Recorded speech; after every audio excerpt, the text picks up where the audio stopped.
आज का दिन बहुत ही बिजी था। फ्यू, अच्छा हुआ कि ये खत्म हो गया। पापा, मैं आपका दोपहर से इंतजार कर रहा था। क्यों शाइनी, कुछ खास बात है?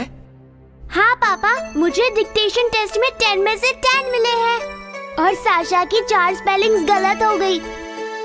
शाइनी ठीक है, पर तुम्हें खुश नहीं होना चाहिए क्योंकि तुम्हारी बहन ने गलत लिखा। वो और मेहनत करेगी। पर पापा ने बर्गर का प्रॉमिस किया था, अगर फुल मार्क्स आए तो मेरे आए हैं, मुझे बर्गर्स मिलेंगे और साशा को नहीं। दूर हटो, मुझे तुम्हारे बर्गर्स नहीं चाहिए। पर पापा तो बर्गर्स दिलाएंगे। क्यों? बर्गर्स तो तुम्हारे फेवरेट है ना? नहीं, मुझे नहीं पसंद, वो मुझे बिल्कुल पसंद नहीं। तुम दोनों अब झगड़ना बंद करो, तुम दोनों को ही बर्गर्स मिलेंगे। लेकिन नहीं, मुझे वो नहीं चाहिए। मुझे पता है कि तुम्हें चाहिए साशा, ये तुम्हें पसंद है। आप हंस क्यों रहे हैं पापा? इससे मुझे एक कहानी याद आ गई, बस इसीलिए। क्या तुम बर्गर्स खाने से पहले ये सुनना पसंद करोगे? ये कहानी सुनेंगे।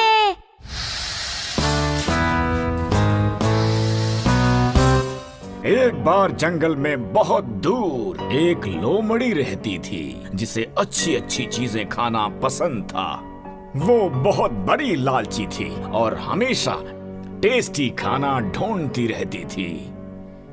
एक दिन उसे अंगूरों के गुच्छे पेड़ पर लटके हुए दिखे। कितने अच्छे अंगूरों के गुच्छे हैं, मेरे मुंह में पानी आ रहा है। मुझे इन्हें खा कर देखना चाहिए। अंगूर तो मेरे हो। बहुत ऊंचाई पर हैं, लेकिन इतने अच्छे अंगूर खाने के लिए मुझे मेहनत तो करनी ही पड़ेगी। ये तो कुछ ज्यादा ही ऊंचाई पर हैं, मुझे थोड़ी और कोशिश करनी चाहिए।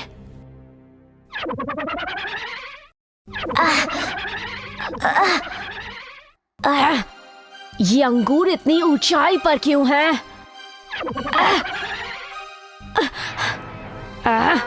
मुझे ये अंगूर नहीं चाहिए, वैसे भी अंगूर खट्टे होते हैं। तो अब तुम्हें समझ में आ गया होगा कि मैं हंस क्यों रहा था। हाँ, लोमड़ी ने कहा कि अंगूर खट्टे हैं क्योंकि वो उन्हें तोड़ नहीं पाई थी।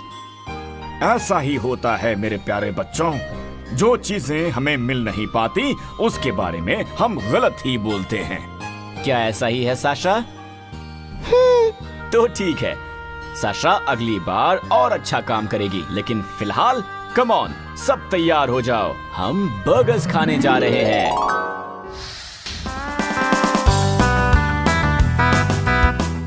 माँ, इतने सारे पकवान! आज रात कुछ मेहमान आने वाले हैं। तुम्हारे अंकल और आंटी घर आ रहे हैं। वाह, आपने केक बनाया है। अब देखना साशा, माँ केक को चेरी से सजाने वाली है। नहीं बच्चों, आज केक पर कोई चेरी नहीं लगेगी। तुम्हारे अंकल चेरी नहीं खाते। पर ये तो ठीक नहीं है, ये तो हमारा केक है। ये ठीक नहीं है बच्चों, जब घर पर मेहमान बुलाते हैं तो हमें उनके हिसाब से तैयारी करनी चाहिए, समझ गए? हाँ? ठीक है, जाओ वहाँ बैठो, मैं कहानी सुनाती हूँ। ये कहानी सुनेंगे।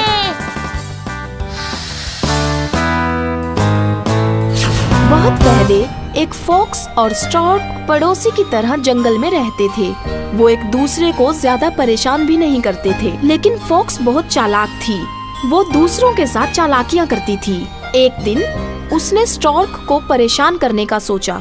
हेलो मिस स्टॉर्क, कैसी हैं आप? मैं ठीक हूँ मिस फॉक्स, आप कैसे हैं? बढ़िया, बहुत बढ़िया। असल में मैं आपको अपने घर पर इनवाइट करने के लिए आई हूँ। बहुत बढ़िया, मुझे आज तक किसी ने इनवाइट नहीं किया।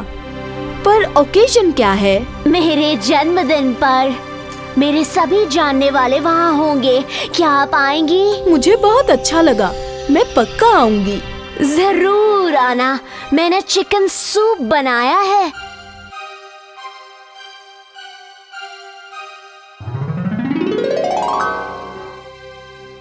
फॉक्स इस पार्टी के लिए बड़ी तैयारी कर रही होगी। अब मुझे तैयार हो जाना चाहिए।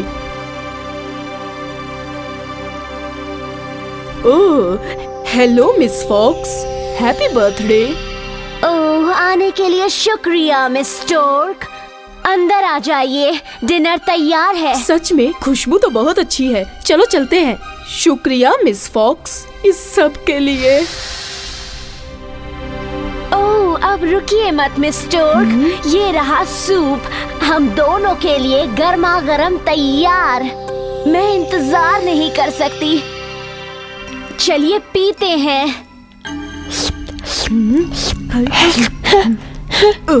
इस चालाक फॉक्स ने मुझे बेवकूफ बनाया है। मैं कितनी बेवकूफ हूँ ना। कुछ दिनों बाद स्टॉर्क का जन्मदिन था। ओह, हेलो मिस स्टोर्क। हाय, मैं आपको अपनी बर्थडे पार्टी के लिए यहाँ इनवाइट करने आई हूँ। मेरे कुछ रिश्तेदार और आप। अगर आप आएंगी तो बहुत अच्छा लगेगा। ये स्टोर्क कितनी बेवकूफ है। मैंने इसे इतना बड़ा बेवकूफ बनाया तब भी ये यहाँ आई है। ओके, इस बेवकूफ से थोड़ा और मजा लिया जाए। ओह जरूर, बहुत ही खुशी से मैं आऊंगी। आप कितनी अच्छी हैं कि आपने मुझे इनवाइट किया। कब है वैसे?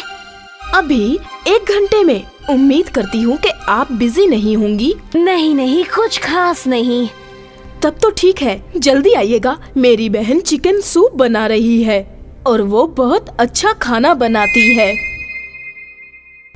आज तो बहुत ही बढ़िया दावत होगी और मैं शेर की तरह भूखी भी हूँ। वाह, आपको यहाँ देखकर बहुत खुशी हुई। आइए आइए, सूप बिल्कुल तैयार है। कितनी अच्छी खुशबू है। इस सूप की खुशबू तो मेरे घर तक आ रही थी। सच में। ये रहा आपका सूप मिस फॉक्स, जरूर आपको अच्छा लगेगा।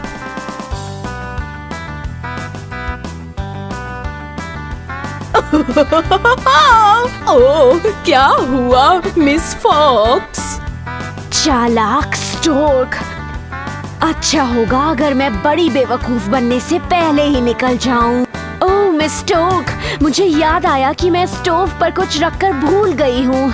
मैं अभी घर जाकर बंद करके आती हूँ। एक्सक्यूज मी, एक्सक्यूज मी।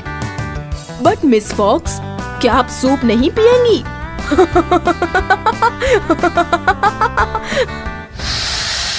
तो अगर हम अपने मेहमानों के बारे में नहीं सोचेंगे तो वो हमारे बारे में क्यों सोचेंगे जब हम उनके घर जाएंगे?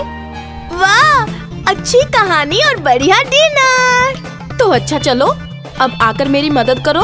जैसे ही तुम्हारे अंकल आ जाएंगे हम मजे से डिनर करेंगे। एक पेड़ पर एक गुरैया अपने पति के साथ रहती थी। वो अपने घोंसले में अंडों से चूजों के निकलने का बेसब्री से इंतजार करते हुए दिन रात अंडों को गर्मी देती थी। तू अंडे का ध्यान रख, मैं खाने का इंतजाम करके आता हूँ। मैं इस जंगल का सबसे ताकतवर जानवर हूँ।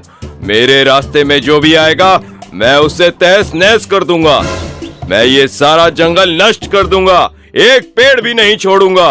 मुझ पर दया करो, भगवान के लिए इस पेड़ को छोड़ दो। मैंने इस घोंसले में अंडे दिए हैं जिनमें से बच्चे निकलने ही वाले हैं। मैं इन अंडों को लेकर कहीं जा भी नहीं सकती। तेरे बच्चे जिए या मरे मुझे उससे क्या। मैंने एक बार जो कह दिया सो कह दिया। अब मैं ये पेड़ तोड़ कर ही रहूंगा।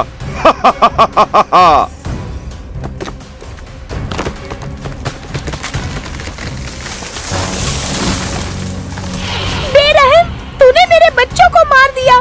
भगवान तुझे इसकी सजा देगा। मैं तुझसे इन सब का बदला जरूर लूंगी। एक छोटी सी चिड़िया मुझ जैसे ताकतवर से बदला लेगी? ये सब किसने किया? एक पागल हाथी ने अपना घमंड और ताकत दिखाने के लिए सारा जंगल तहस नहस कर दिया और मेरे प्रार्थना करने के बाद भी मेरे अंडे फोड़ दिए। मुझे उससे बदला लेना है। उसे उसकी सजा तो मिलनी ही चाहिए और हम अकेले तो उससे बदला नहीं ले पाएंगे। एक काम करते हैं, अपने दोस्त कटफोड़वे के पास चलते हैं। दोस्त, एक पागल हाथी ने हमारे अंडे फोड़ दिए। उसे सबक सिखाने के लिए हमें तुम्हारी मदद चाहिए। एक तरकीब तो है, पर उसमें मधुमक्खी और मेंढक की भी मदद चाहिए। देखो दोस्त, उस हाथी को तो सजा मिलनी ही चाहिए। वो हमें बहुत छोटा समझता है। उसे अपनी ताकत का बहुत घमंड है ना। हम सब मिलकर उसका घमंड तोड़ देंगे। तुम सब बस मेरी बताई तरकीब से काम करना, ठीक है? हाँ, हम बिल्कुल वैसा ही करेंगे। हम उसे ऐसा मजा चखाएंगे कि वो फिर कभी किसी के साथ ऐसा नहीं कर पाएगा। चलो। योजना के अनुसार अब हम यहाँ रुक जाते हैं। बस मधुमक्खी को अपना काम करना है। अरे वाह, कितना मनोहर संगीत है। मैंने ऐसा संगीत कभी नहीं सुना। इतना मीठा कि मैं तो मंत्रमुग्ध हो गया।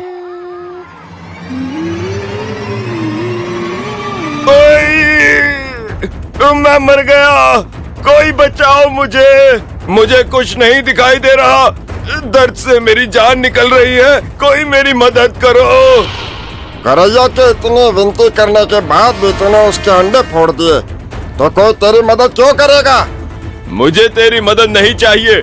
मैं सबसे ताकतवर हूँ। मैं अपनी मदद खुद कर लूंगा। एक बार ठीक हो जाऊं, फिर तुझे भी मार दूंगा। सब मिलकर टर्राओ। उस पागल हाथी को लगेगा कि ये तालाब है। मेंढक टर्रा रहे हैं, यानी तालाब भी यही है। अभी अपनी आंखें ठीक करके सबकी खबर लेता हूँ। देखा मेरी अक्ल का कमाल। मुझसे ताकत और अक्ल में कोई नहीं जीत सकता। अरे ये क्या? ये तो दलदल है। मैं तो फंस गया। निकल ही नहीं पा रहा हूँ। इन मेंढकों ने मिलके मुझे बेवकूफ बनाया। सबकी मिली भगत है। एक तो मुझे कुछ दिख नहीं रहा। मुझे बचाओ, कोई मुझे यहाँ से बाहर निकालो।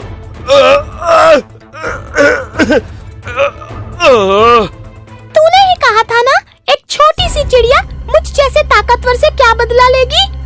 मुझ पे दया करो। तूने हमारे अंडे फोड़ दिए, हमारे बच्चों को मार दिया, तब तुझे दया नहीं आई हम पर? बहुत घमंड था ना तुझे अपनी ताकत पे। अब दिखा अपनी ताकत। जैसी करनी वैसी भरनी। इस कहानी से हमें ये शिक्षा मिलती है कि एकजुट होकर काम करने पर हम बड़े से बड़ा काम और बड़ी से बड़ी मुश्किलों का सामना भी आसानी से कर सकते हैं।